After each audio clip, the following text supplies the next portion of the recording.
Palavra da Verdade, com Hernandes Dias Lopes. Irmãos amados, nós vamos abrir a Palavra de Deus para o nosso ensino. O texto de Apocalipse, capítulo 1. Apocalipse, capítulo 1.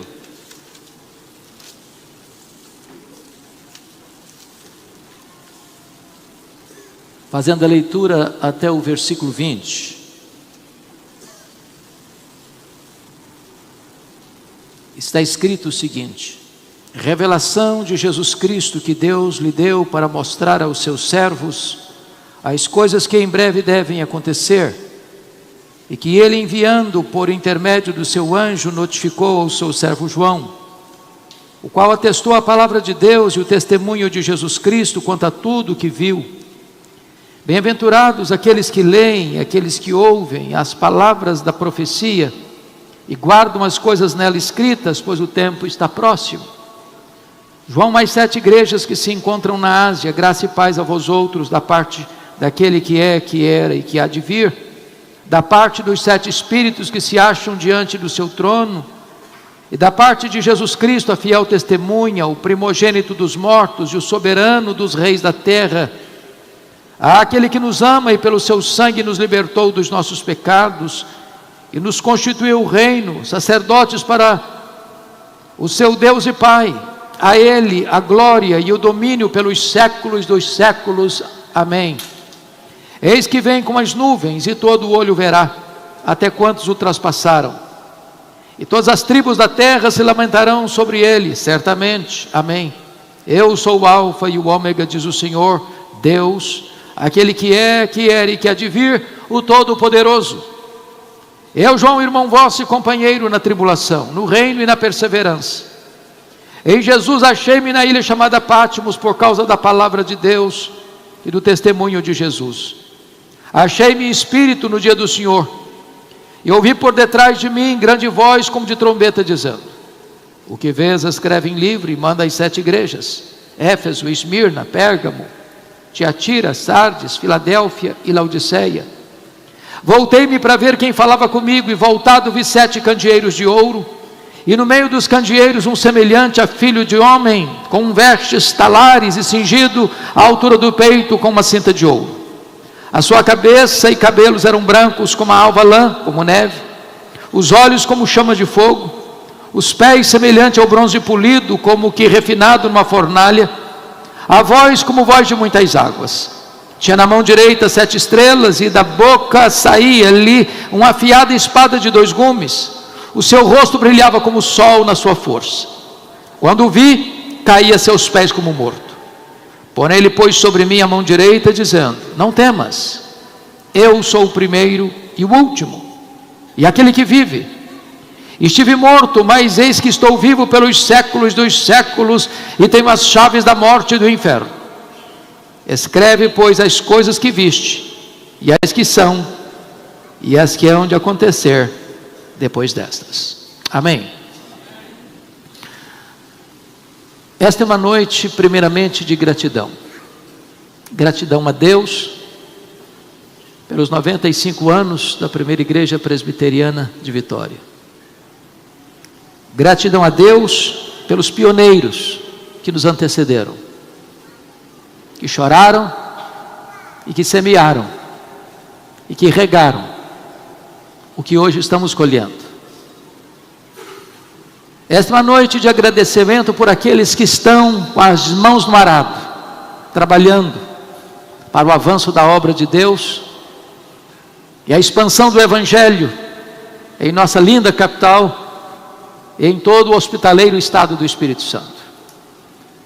Esta é uma noite de expectativa, porque temos a convicção de que o melhor daquilo que Deus já tem feito até hoje há de ser medidas mínimas do que Deus há de fazer em nossa vida, por nossa vida e através da nossa vida daqui para frente. Mas esta não é uma noite que falarei da primeira igreja, nem do presbiterianismo em solo capixaba. Gostaríamos então de falar daquele que é a razão de estarmos aqui, daquele que é o centro e o eixo da nossa vida, o conteúdo da nossa pregação, o alvo da nossa gloriosa esperança. eu quero falar para vocês nesta noite sobre Jesus de Nazaré, o nosso glorioso Redentor. O livro de Apocalipse é o apogeu da revelação bíblica, retrata o pináculo da nossa fé, apresenta-nos a pessoa de Cristo, aquele que é o centro da eternidade, da história, da igreja, o centro da nossa salvação, da nossa esperança, do céu e de toda a eternidade. Aquele que é tudo nos conselhos de Deus, aquele que é tudo na nossa salvação, porque não há nenhum outro nome dado entre os homens pelo qual importa que sejamos salvos. Aquele que é tudo na criação, porque tudo foi feito por intermédio dele, sem ele nada do que foi feito se fez. Aquele que é tudo na providência, porque é ele quem sustenta todas as coisas pela palavra do seu poder. Aquele que é tudo na Bíblia, porque é tudo no Antigo Testamento. Todo o Antigo Testamento aponta para ele e prefigura ele. Ele é o Cordeiro da Páscoa, ele é o tabernáculo, é simbolizado pelo templo, simbolizado pelos sacrifícios, pelas festas, pelo sábado, enfim, tudo era sombra dele e ele é a realidade. Ele é tudo no Novo Testamento. Ele é o Verbo que se fez carne. Ele é o Cordeiro de Deus que foi morto, mas está vivo pelos séculos dos séculos e tem as chaves da morte e do inferno. Ele é a nossa esperança, ele é a nossa justiça, ele é a nossa alegria, ele é a nossa paz, ele é a razão da nossa vida. E este último livro da Bíblia, como acrópole da nossa esperança, fala-nos deste Cristo glorioso. E eu gostaria então que nós pudéssemos olhar para esse texto, mas não sem antes olhar o contexto, porque a Bíblia diz que a perseguição à igreja está crudelíssima. Os cristãos estão sendo crucificados, queimados vivos, jogados às feras, estão sendo desterrados, espoliados, perseguidos. Os apóstolos do Senhor Jesus, todos sem exceção, ou melhor, com exceção de João, foram martirizados. O apóstolo João, o último sobrevivente, é pastor em Éfeso, na Ásia Menor. No tempo de Domiciano, quando ele é deportado para uma colônia penal, para a ilha vulcânica do mar Egeu, a ilha de Patmos, fechando-lhe a porta da terra para quaisquer contatos.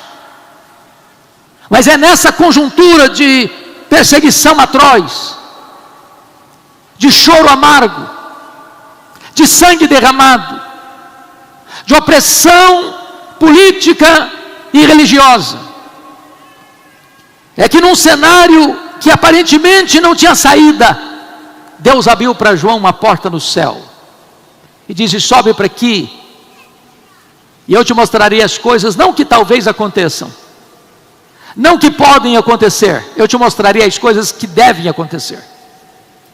E então temos o registro de Apocalipse, que é o ponto mais alto da nossa esperança, que é a visão de Deus no trono, que é a visão do Cordeiro com o livro da história em suas mãos, que é a mensagem gloriosa de que a história não está à deriva, que os grandes deste século não dominam o universo, nem mesmo a história, porque a história está nas mãos do Cordeiro de Deus, e ele está conduzindo a história a uma gloriosa consumação e a vitória de Cristo e da sua igreja.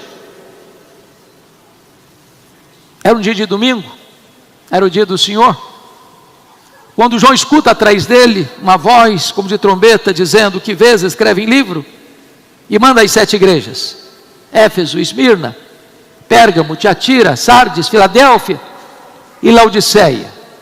Quando João se volta para ver quem falava com ele, ele vê as 7 igrejas, os 7 candeeiros, e no meio dos candeeiros um semelhante a filho de homem. E a primeira visão que João tem de Jesus é que ele é o rei dos reis, é que ele é o grande sumo sacerdote, é aquele que está no trono, é aquele que tem as rédeas da história em suas mãos, É aquele que levanta reinos e derruba reinos. É aquele que levanta reis e faz reis apiarem do poder. Aquele que está no controle de todas as coisas. Aquele que é o Rei dos reis e o Senhor dos senhores. Mas João vê também o Cristo glorioso como o nosso grande sumo sacerdote. Como aquele que é o ofertante e a oferta. É o sacerdote e o sacrifício. Aquele que verteu o seu sangue para nos comprar e nos redimir para Deus. Este é o Cristo que adoramos nesta noite, o Rei dos reis, aquele que deu a sua vida por nós, mas ressuscitou, está à destra de Deus e há de voltar gloriosamente. Diz a Escritura, a partir do versículo de número 14, que João passa a ter uma visão clara de quem ele é. E o primeiro destaque é que o Cristo que adoramos nesta noite é o eterno Deus. Seus cabelos são brancos, como alva lã, como neve. Isso retrata que ele é o Pai da eternidade, que ele recua os tempos eternos, que ele é autoexistente, que ele não passou a existir porque é o Pai da eternidade. Antes que houvesse mundo, ele já era Deus, eternamente Deus, junto com o Pai e com o Espírito Santo. Ele precede ao tempo, ele precede a história, ele é o Deus eterno. Mas encontramos também que este Deus, conforme o versículo 14, ele é onisciente, porque os seus olhos são como chamas de fogo. Isso retrata que ele sabe tudo, ele conhece a todos, ele sonda tudo, nada fica oculto aos seus olhos. Ele anda no meio das igrejas, ele sonda as igrejas, ele exorta as igrejas, ele adverte as igrejas, ele consola as igrejas, ele faz promessas para as igrejas, e só ele pode dizer para a sua igreja: eu conheço as tuas obras, eu conheço o lugar onde tu habitas, eu conheço a tua tribulação, eu conheço a tua pobreza, mas tu és rico. Ele está aqui e ele sabe tudo a seu, a meu e a nosso respeito. Ele é o Deus onisciente. João olha para ele, conforme o versículo 15, e o vê como onipotente. Seus pés são semelhantes a bronze polido. Isso significa, irmãos, que ninguém ameaça Jesus, ninguém coloca Jesus numa situação de embaraço, ninguém coloca Jesus numa situação de possibilidade de fracasso ou derrota. Este é aquele que absolutamente coloca todos os seus inimigos debaixo de seus pés. E a Bíblia diz no final de Apocalipse que ele vai lançar no lago do fogo o anticristo, o falso profeta, o diabo, a morte, o inferno e todos aqueles cujos nomes não estão escritos no livro da vida. E então ele vai entregar o reino ao Deus e Pai, para que ele seja tudo em todos. Este é o Cristo vencedor. Nós não seguimos um Cristo fracassado. Nós não seguimos a um Cristo que sucumbiu ao poder de Roma. Nós não seguimos a um Cristo que sucumbiu ao poder do sinédrio judaico. Nós não seguimos ao Cristo que foi derrotado pela morte. Ele triunfou sobre os seus inimigos. Ele está vivo, ele está no trono, ele reina e ele vai voltar. Mas quando você olha para o texto, ele prossegue na sua análise. Veja comigo. E o versículo de número 15 diz que ele é irresistível, porque a sua voz é como voz de muitas águas. Veja comigo, aqui ele está falando do poder irresistível da sua voz. E a voz do Cristo é a voz do Evangelho. O Evangelho é vitorioso. É por isso que você e eu estamos aqui. Um dia nós ouvimos essa voz, e na medida em que nós ouvimos essa voz, Deus tirou o tampão dos nossos ouvidos, Deus tirou a venda dos nossos olhos, Deus foi lá dentro de nós e arrancou de nós o coração de pedra e nos deu um coração de carne. Deus mudou as disposições íntimas da nossa alma, e nós ouvimos essa voz doce e suave nos chamando, e nós então fomos atraídos para Ele com cordas de amor. Este é aquele que tem uma voz irresistível, o universo inteiro escuta a sua voz. Ele deu uma ordem, o sol aparece. Ele deu uma ordem, as estrelas surgem. Ele deu uma ordem, um verme corta uma planta. Ele deu uma ordem, uma mula profetiza. Ele deu uma ordem, os demônios batem em retirada. Ele deu uma ordem, os anjos saem para obedecer o seu comando. Ele deu uma ordem, o universo inteiro se dobra. O mar obedece, o vento se aquieta. A sua voz é poderosa, e a voz que sai da sua boca é como voz de muitas águas. Bendito seja o Senhor. Quando você olha o texto, no versículo 16, ele tem o controle da liderança da igreja, e louvado seja Deus por isso. A nossa vida não está guardada por estruturas eclesiásticas, a nossa vida está guardada por aquele que é o supremo pastor da igreja. Diz o texto que ele é vencedor porque uma afiada espada de 2 gumes sai da sua boca. Isso é maravilhoso, porque às vezes se tem a ideia de que na grande batalha do Armagedon, a batalha final, se imagina grandes multidões enfileiradas para a batalha, com armas pesadas, numa grande conflagração mundial. Mas o retrato que a Bíblia nos mostra é que nessa grande batalha final, só uma arma será acionada, é a espada que sai da boca do Cordeiro de Deus, é a palavra do juízo, é a palavra da vitória. É por isso que a Bíblia diz que ele vai matar o anticristo com o sopro da sua boca. Ninguém pode resistir ao juízo que procede da sua boca. Ele é o supremo juiz, ele é o rei dos reis, ele é o vencedor invicto em todas as batalhas. Mas amados, a visão que João tem do Cristo da glória é tão bonita, porque notem comigo que ele vai descrever no verso 16, na parte final, que o seu rosto brilhava como o sol na sua força. Você já contemplou o sol brilhando na sua força? Já mirou o sol por 5 minutos?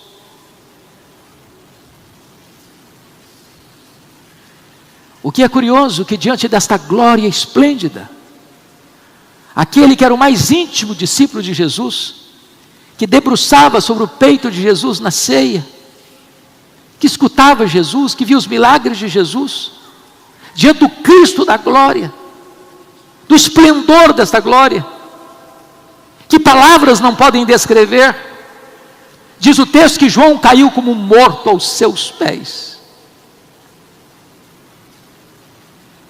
A glória é tamanha, que João não conseguiu suportar aquela manifestação tão bendita, tão extraordinária, tão eloquente, tão viva, tão poderosa. E este é o nosso Cristo, vitorioso, glorioso, bendito. O Cristo que João vê não é mais aquele Cristo suando o sangue do Getsemane, não é mais o Cristo esbordoado e cuspido do Sinédrio, não é mais aquele Cristo vilipendiado e espancado do pretório romano, não é mais aquele Cristo que caminha trópico e zangue pelas apinhadas ruas de Jerusalém, sob os apupos e vaias de uma multidão ensandecida. O Cristo que João vê não é o Cristo humilhado, pregado naquele lenho maldito. O Cristo que João vê é o Cristo glorioso, vitorioso, bendito, exaltado. Este é o Cristo da igreja.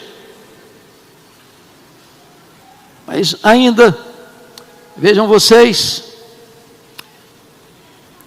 no verso de número 18, que descrevendo a pessoa bendita do nosso glorioso Redentor, João mostra e o vê como conquistador, porque está escrito: eis que eu estive morto, mas estou vivo pelos séculos dos séculos, e tem as chaves da morte e do inferno.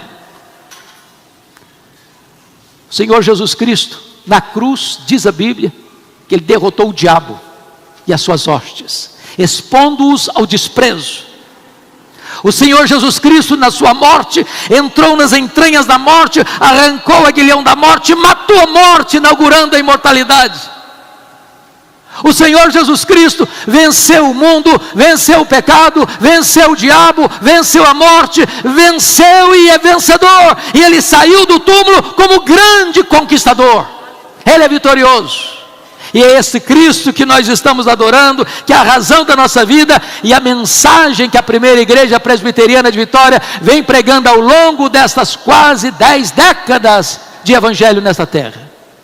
Mas finalmente, quem Ele é, o Cristo da glória, João vê como restaurador, porque diz a Escritura que o Senhor põe a mão sobre ele e diz: não temas, não temas, eu sou o primeiro, eu sou o último, eis que eu estive morto, mas eu estou vivo pelos séculos dos séculos. E o Senhor restaura João, e levanta João, e ergue João, para ver o que nenhum olho tinha visto, para ouvir o que nenhum ouvido tinha ouvido, para receber a gloriosa revelação do que há de acontecer necessariamente depois dessas coisas.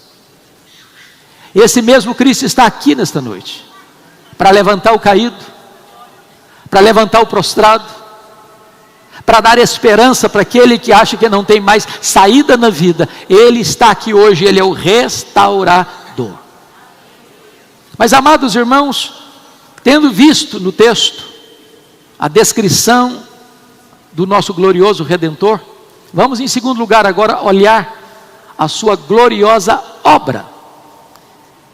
E eu quero destacar aqui 4 coisas. Primeiro, versículo 5 diz que Ele é aquele que nos amou. Os puritanos do século 17, lá na Inglaterra, diziam assim: achas pouco seres amado por Deus? Não há melhor remédio para complexo de inferioridade e para autoestima achatada. Você saber que aquele que é o Rei da Glória ama você. Ama você com amor eterno. Ama você com amor perseverante. Ama você com amor sacrificial. Ama você com amor santificador. Ama você com amor eterno. O amor dele por você não é em virtude dos méritos que você porventura tenha, mas apesar dos seus deméritos. A causa do amor dele por você não está em você, mas nele mesmo. O amor dele por você é abundante, o amor dele por você é imerecido, o amor dele por você é provado. Mas em segundo lugar, o versículo 5 aí nos diz que ele não apenas nos ama, mas ele morreu por nós. Diz a Escritura que ele, sendo Deus, não julgou como usurpação o ser igual a Deus. Antes a si mesmo se esvaziou, assumindo a forma de servo, humilhando-se até a morte, morte de cruz, pelo que também o Pai o exaltou sobremaneira, e lhe deu o nome que está acima de todo nome, para que ao nome de Jesus se dobre todo o joelho nos céus, na terra e debaixo da terra. Ele morreu por você voluntariamente. Ele não foi para aquela cruz porque Judas o traiu, porque Pedro negou, porque o Sinédrio o acusou, porque Pilatos covardemente o condenou, porque os soldados cruelmente o pregaram naquele leio. Ele foi preso naquela cruz, não pelos pregos, mas pelo seu amor por você. Ele amou você e deu a sua vida por você. Ele morreu em seu lugar. Ele morreu pelos seus pecados, para que você pudesse ter vida e vida eterna. Mas em terceiro lugar, Ele não apenas nos ama, Ele não apenas morreu por nós, mas Ele também nos exaltou. Veja você, versículo 6, que Ele nos constituiu reino e sacerdotes para o seu Deus e Pai. Você não precisa ter qualquer ponta de inveja de quem quer que seja, porque aquele que morreu por você e ressuscitou para a sua justificação, já colocou você numa posição de rei e de sacerdote. Você não precisa de um intermediário para chegar até Deus. O véu foi rasgado de baixo, do alto para baixo. Agora você tem livre acesso à presença de Deus. Agora você pode falar com Ele em qualquer lugar, em qualquer hora, sob quaisquer circunstâncias. Você é sacerdote, você é rei, você faz parte da família de Deus. Você é herdeiro de Deus, você é co-herdeiro com Cristo, você é ovelha de Cristo, você é a menina dos olhos de Deus, você é a delícia de Deus, você é a herança de Deus, você é o tesouro de Deus. Deus colocou você na mais alta posição, acima de todo principado e potestade. Louvado seja o Senhor. Mas em quarto lugar, Ele ama você, Ele morreu por você, Ele exaltou você, mas em quarto lugar, Ele voltará para você. O versículo 7 nos diz que todo olho verá. Ele virá pessoalmente, Ele virá visivelmente, Ele virá audivelmente, Ele virá repentinamente, Ele virá inesperadamente, Ele virá inescapavelmente, Ele virá vitoriosamente, Ele virá gloriosamente, e vai se assentar no trono e vai julgar as nações. Este é o Cristo que adoramos, este é o Cristo que servimos, e é nele que nós vivemos, e é para ele que nós existimos, e é para pregar a palavra dele que estamos aqui até hoje, nesta cidade, neste estado, nesta nação. Mas amados, eu quero concluir dizendo que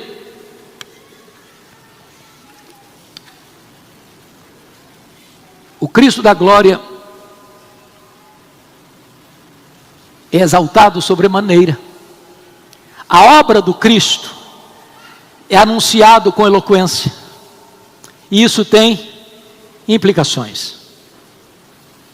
Quais são as implicações? Primeiro, você não precisa ter medo da vida. Estamos vivendo dias difíceis, o cenário é sombrio no Brasil e no mundo, os prognósticos não são tão otimistas, mas você não precisa ter medo da vida. Sabe por quê? O versículo 1 nos aponta isto: revelação de Jesus Cristo que Deus lhe deu para mostrar aos seus servos as coisas que em breve devem acontecer. Preste atenção nisso. Não é que talvez aconteçam, não é que podem conhecer, as coisas que devem acontecer. O calendário da história não está nas mãos dos homens, está nas mãos de Deus. A história não é cíclica como pensavam os gregos. A história não é um caminhão sem freio, ladeira abaixo, desgovernada, como pensam os existencialistas. A história é teleológica, ela caminha para um telos, ela caminha para um fim, ela caminha para uma consumação, e quem está sentado no trono, e que tem as rédeas da história, e o livro da história em suas mãos, e que tem poder para abrir os selos, acionar as trombetas, é o Senhor Deus, é o nosso glorioso Cristo. Você não precisa ter medo da vida, porque Ele tem o controle. Ele diz: eis que eu estive morto, mas eu estou vivo pelos séculos dos séculos. Segundo lugar, você não precisa ter medo da morte. A Bíblia diz que a morte é o rei dos terrores, é o último inimigo a ser vencido. Mas Jesus é o rei dos reis, e Ele já passou pela morte, e Ele já entrou nas entranhas da morte, e Ele já arrancou o aguilhão da morte, e Ele já matou a morte, e Ele ressuscitou, inaugurando a imortalidade. Agora a sepultura não é mais o nosso último endereço, agora a morte não tem mais a última palavra. Agora, para aquele que está em Cristo, morrer não é um pesadelo. Diz o apóstolo Paulo: para mim o viver é Cristo e o morrer é lucro. Morrer é deixar o corpo e habitar com o Senhor. Morrer é partir para estar com Cristo, o que é incomparavelmente melhor. Você não precisa temer a morte, porque Jesus Cristo disse: eis que eu estive morto, mas estou vivo pelos séculos dos séculos, e tenho a chave da morte e do inferno.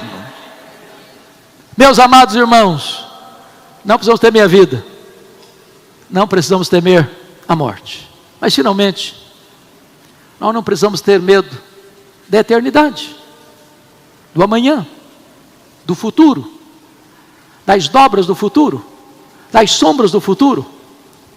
Você e eu não enxergamos na curva, você e eu não enxergamos no escuro, mas o seu glorioso Redentor já abriu o caminho, e Ele é a luz. E lá na eternidade, insondável eternidade, no desdobrar de milênios e milênios, lá está Ele, e nós estaremos com Ele. O amanhã é dele, o futuro pertence a Ele, e a nossa vida está segura nas mãos dEle. Nós não precisamos ter medo, porque nem morte, nem vida, nem anjos, nem principados, nem poderes, nem altura, nem profundidade, nem qualquer outra criatura poderá nos separar do amor dele que está em Cristo Jesus nosso Senhor. A vida está segura, e segura nos braços do nosso glorioso Redentor. E eu quero concluir dizendo que quando João o viu,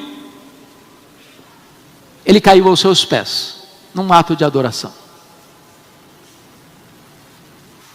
Esse mesmo Cristo está aqui hoje, andando no meio desta igreja. O mesmo poder, a mesma glória, a mesma graça, o mesmo amor. O que você fará diante dele nesta noite? Você o reconhece como Rei dos Reis? Você o reconhece como vencedor da morte? Você reconhece que ele morreu por você? Você reconhece que você um dia terá que prestar contas da sua vida a ele?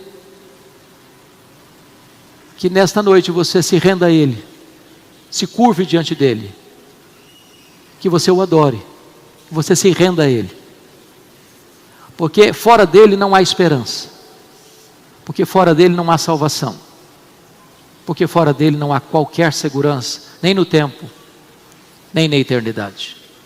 Curva sua fronte por um momento, feche seus olhos.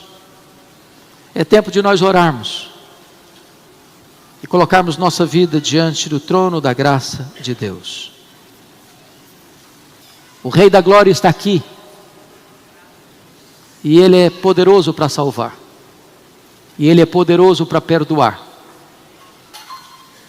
e Ele é poderoso para restaurar. Ele é poderoso para colocar de pé o que está caído,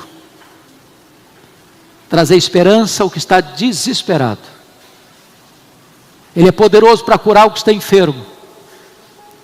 Ele é poderoso para tirar você do fundo do poço e colocar você assentado nas regiões celestes. Ó Deus, louvado seja o teu nome, porque nesta noite viemos aqui para exaltar a Jesus.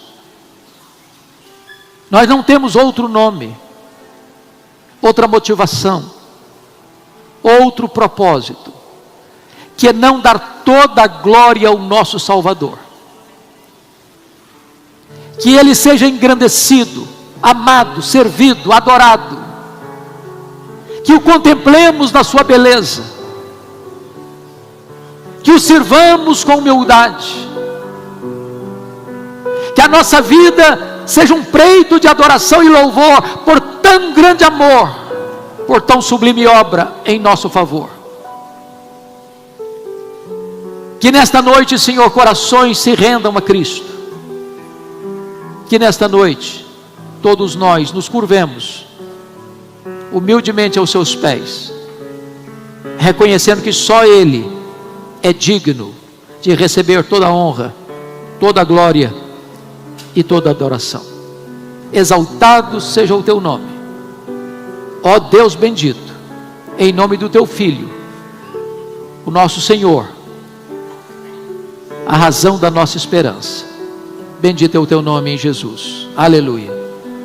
Amém.